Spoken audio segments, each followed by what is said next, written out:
ditampilkan. Iwafilarmakumullah.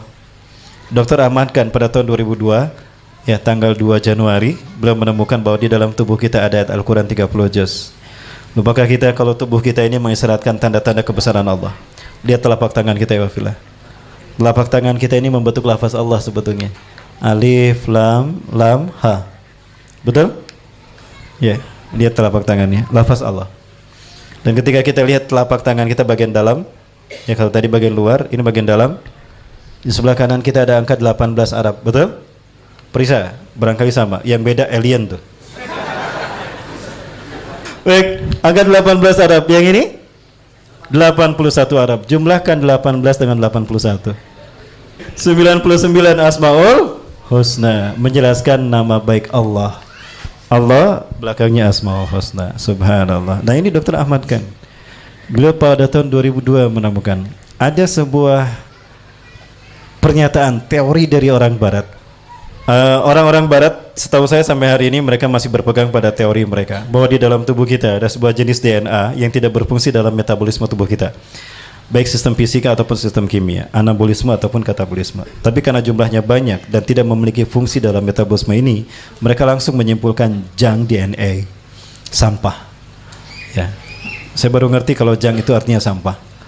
Dr. Ahmad kan tidak percaya kalau ini sampah, organ yang sampah, tidak mungkin. Maka beliau bersiat bahwa ini pasti ada sesuatu. Allah tidak menciptakan sesuatu sia-sia.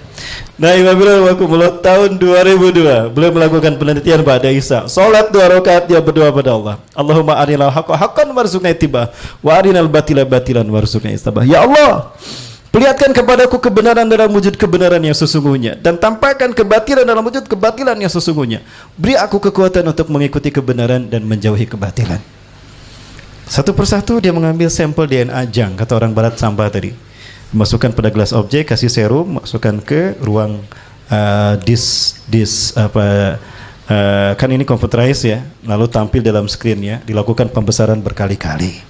Sejam 2 jam nggak ditemukan, tapi pada akhirnya pertengahan malam 2002 Januari tanggal 2, berarti sudah masuk tanggal 3 atau tanggal 2 memang ya, beliau menemukan bahwa DNA jang yang kata orang barat sampah ini ternyata konstruksi polipeptidanya. Nah, ini konstruksi polipeptida, ini kode genetikanya. Ya, ini kalau mau contoh rantai kodonnya itu membentuk ayat-ayat Quran 30 juz. Membentuk ayat-ayat Quran 30 juz. Ya. Sepertiga malam, di malam itu beliau menemukan sepertiga Quran. Dan luar biasanya yang pertama beliau temukan adalah Bismillahirrahmanirrahim. Sujud syukur beliau. Ini adalah lafaz Allah nih. Ya, ini aja ba, sin itu biasanya lurus dan mim. Ini ar-Rahman, alif nyambung dengan lam, dan ini ha, ini mim, ini don. Apakah ini yang dimaksudkan Bismillahirrahmanirrahim? Allahu a'lam shawab. Bersujud syukur, mengambil lagi sampel lagi. Kemudian ketika diteliti ternyata yang pertama ditemukan surat yang pertama diturunkan, Iqra bismi rabbikal ladzi khalaq, sampai selesai. Semalam itu menemukan sepertiga Quran, artinya 10 juz. Yakin dalam tubuh kita ada ayat Al-Quran? Nih firman Allah, wa fi anfusikum afala tubsirun. Dan pada tubuhmu sendiri hai manusia, apa kamu tidak perhatikan ayat-ayat Allah? Ini seorang anak di Kazakhstan pada tahun 2005 ini muncul ayat-ayat Quran bergantian, kadang dari sini ke bawah, kadang di perutnya, kadang di sini. Setiap kali Senin Kamis itu berubah ayat-ayatnya. Setiap kali muncul ayat baru kayak luka memar, itu badannya demam. Allahu Akbar. Ini yang membuat saya yakin di dalam tubuh kita ada ayat Quran 30 juz. Dan inilah sistem imun bagi jiwa kita. Baik, Pak Iwafilah Rahmatullah. Baik, Iwafilah kemana? Nah, maka ketika tadi Allah akan mencabut nyawa orang beriman, sebelum nyawa orang beriman dicabut nyawanya, Allah ambil dulu Quran, baik dari mushaf ataupun dari ingatan orang-orang beriman, para hufazul Quran. Jadi kalau mau menghafal Quran, sekarang saatnya. Jangan nanti, Mas, sekarang.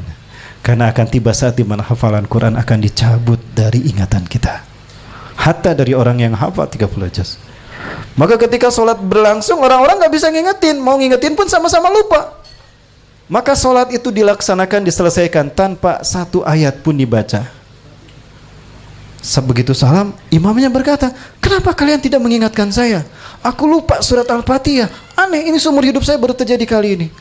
Kami bukan tidak mau mengingatkan, kami pun sama lupa. Benar kalian lupa? Gak ada yang ingat, gak ada.